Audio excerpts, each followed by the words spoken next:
तो अभी हम लोग उपस्थित हैं एग्जाम टूर चैनल पर और आपसे बता दें, बहुत सारे अभ्यर्थी लगातार कमेंट कर रहे थे कि सर थोड़ा सा बताइए कि एज रिलैक्सेशन मिलना चाहिए या नहीं मिलना चाहिए। तो एकदम मिलना चाहिए, इसमें किसी प्रकार का कोई संदेह नहीं होना चाहिए। क्यों मिलना चाहिए इस पर भी मैं पूरा एक्सप्लेनेशन कर दे रहा हूं, तो आप लोग जरूर इस वीडियो को मैक्सिमम शेयर करेंगे ताकि माननीय मुख्यमंत्री तक पहुंचे, अध्यक्ष सचिव सभी के पास पहुंचे और शिक्षा मंत्री के पास पहुंचे ताकि इस पर संज्ञान लिया जा सके। CSBC के पास पहुंचे। एक बात बता दें, तर्क देखिएगा, ये तर्क बहुत जबरदस्त है। जब CSBC के द्वारा पहली बार विज्ञापन निकाला जाता है, एक यानी कि विज्ञापन संख्या की बात करेंगे तो 01/2017 में निकाली जाती है। कुल सीट की बात करेंगे तो 9,900 सीट के आसपास था।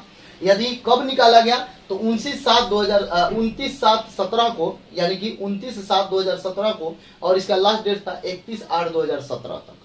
तो इसमें 17 वाले जो भी अभ्यर्थी थे सभी लोग शामिल हो गए, यानी कि 17 के। फिर 02 वैकेंसी संख्या होता है, 2018 में निकाली जाती है। इसका भी सीट सेम था, 9,000 प्लस सीट था, यानी 9,900 के आसपास सीट था।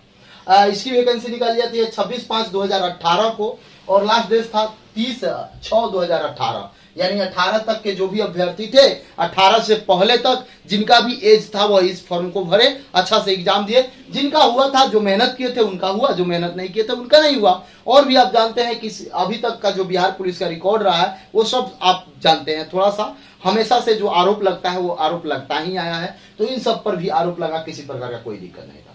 यहाँ देखिएगा 2, फिर वैकेंसी संख्या की बात करेंगे तो 2/2019 आया था। इसमें सबसे ज्यादा सीट आया था उस समय का 11,800 के करीब में आया था। 4/10/2019 से लेकर 4/11/2019 एक माह तक का फॉर्म भरने का डेट दिया था। यानी कि जो सेशन 19 वाले अभ्यर्थी थे, 19 से पहले वाले अभ्यर्थी थे, इसमें सभी को मौका मिला था, किसी प्रकार का कोई दिक्कत नहीं हुआ था।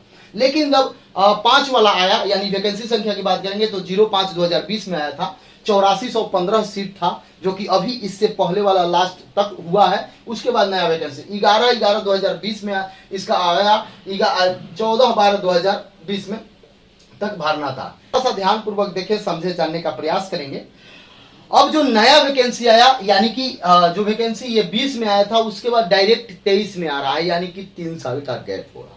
20 में वैकेंसी दिया गया था, कब दिया गया था ये मायने नहीं रखता है, लेकिन वैकेंसी संख्या की बात करेंगे तो 05/2020 था। अभी जो आया है 01/2023, यानी कि 3 साल का गैप होता है। जून में वैकेंसी आता है। इससे पहले बात करेंगे तो 11वां मंथ में आता, यानी मान के चलिए 21 में। लेकिन जो विद्यार्थी इसमें थे वो तो भर दिए, 20 तक के थे, 21 वाले बचे, 22 वाले बचे। अब जिनका एज 6 माह से, 1 साल से, 2 साल से जा रहा है, उनका क्या कसूर है? अगर 21 में वैकेंसी आती तो विद्यार्थी बढ़ते, यदि 22 में आती तो विद्यार्थी बढ़ते। जब 23 में दिया गया तो 2 साल का, 3 साल का ग्रेस देने में क्या दिक्कत है?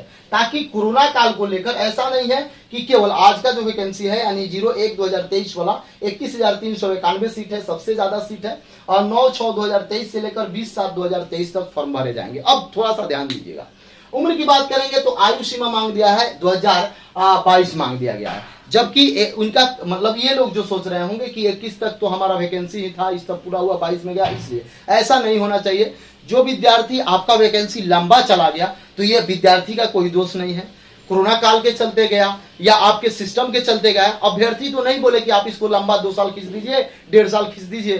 तो अभ्यर्थी को अवसर की समानता मिलनी चाहिए। अनुच्छेद 16 में भी ये बोला गया है कि सभी को अधिकार है, तो उसी अधिकार के तहत कम से कम 23 वाले, यानी कि 01/2023 का वैकेंसी है, इसमें थोड़ा सा 3 साल का या 2 साल का ग्रेस जो दे एक जेन्युइन अभ्यर्थी को, चूंकि जिनका भी एज समाप्त हो रहा है वो इसमें शामिल हो जाए। दूसरी बात सोचिएगा, अब माननीय मुख्यमंत्री जी के द्वारा बोला गया था कि जो भी महिला अभ्यर्थी है उनको हाइट में छूट दिया जाएगा, तो उन पर भी विचार किया जाए। क्योंकि हाइट में यदि छूट मिल जाता है तो जो पॉइंट से छट रहे हैं, जिनका पॉइंट से कम है, वो भी एक बार एग्जाम दे लेंगे।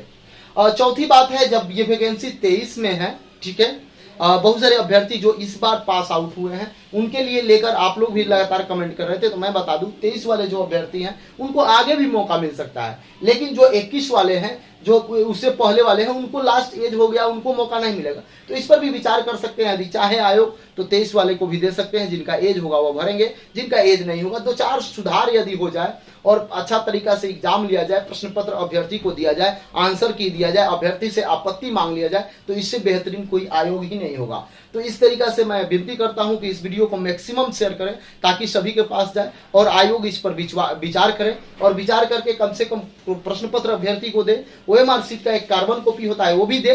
वो अगर नहीं भी मिलता है तो कम से कम आंसर शीट जारी किया जाए, आंसर की दिया जाए और अभ्यर्थी से जिस तरीका से बीपीएससी आपत्ति मांगती है ठीक उसी प्रकार से आपत्ति लिया जाए और तब इस पर विचार किया जाए तो एकदम आयोग में सुधार हो जाएगी और प्रश्न पत्र जो आते हैं बाहर निकल जाते हैं उस पर जरूर कड़ाई से प्रयास किया जाए ताकि रुक जाए। आप सब जानते हैं कि जो भी गरीब गुरबा के बच्चे होते हैं, जो कमजोर तबके के आते हैं, वही बिहार पुलिस की तैयारी करते हैं। यदि उनके पास सब कुछ रहता तो वही बिहार की सेवा, देश की सेवा करने के लिए नहीं, वो भी जाके यूपीएससी बीपीएससी की तैयारी कर रहे होते। लेकिन उन पर भी विचार किया जाए और उनके एज में रिलैक्सेशन दे दिया जाए और जो महिला का हाइट है उसको जो आप कम करने के लिए बोले थे 5 फीट उसको भी कम कर दें।